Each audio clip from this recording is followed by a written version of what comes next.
map makers are allowed to consider political advantage, but they cross a legal line if they intentionally discriminate based on race.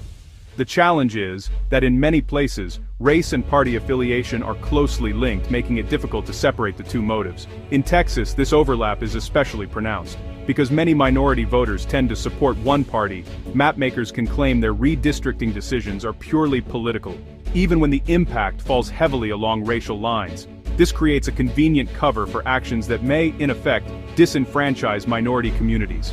When these cases reach the courts, judges are tasked with the difficult job of determining intent. Was the primary goal to disadvantage Democrats, or was it to suppress the influence of minority voters? The answer can decide whether a map stands or falls. Texas officials argue that their maps are simply examples of legal partisan gerrymandering, and that any racial impact is merely incidental, a byproduct, not the purpose of their redistricting strategy. Civil rights groups strongly disagree. They argue that race was used as a stand-in for party, and that the mapmakers intentionally targeted minority communities to achieve their political goals. In their view, this makes the maps unconstitutional and a violation of federal law.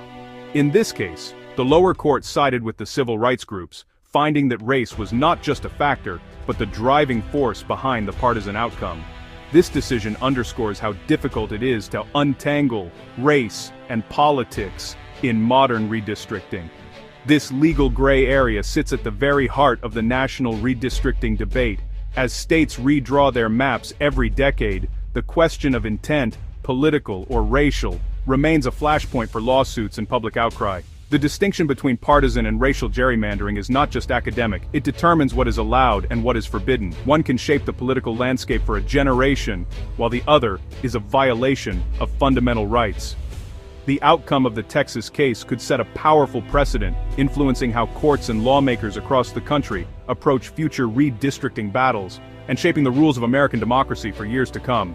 The Texas ruling is part of a national redistricting war, with both parties escalating their tactics. Republican-led states like North Carolina and Missouri have passed aggressive maps, pressuring Democrats to respond. In California, Democrats created new solidly blue districts to counter GOP moves. The result: fewer competitive districts and more power for mapmakers over voters. Virginia is now the next battleground. With full Democratic control, leaders plan to redraw the state's map to favor their party.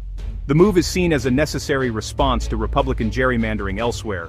Virginia Democrats are setting their sights on a dramatic transformation of the state's political landscape. Their ambitious goal? To flip their current narrow 6-5 congressional majority into a commanding 10-1 advantage, a shift that would reverberate far beyond Virginia's borders.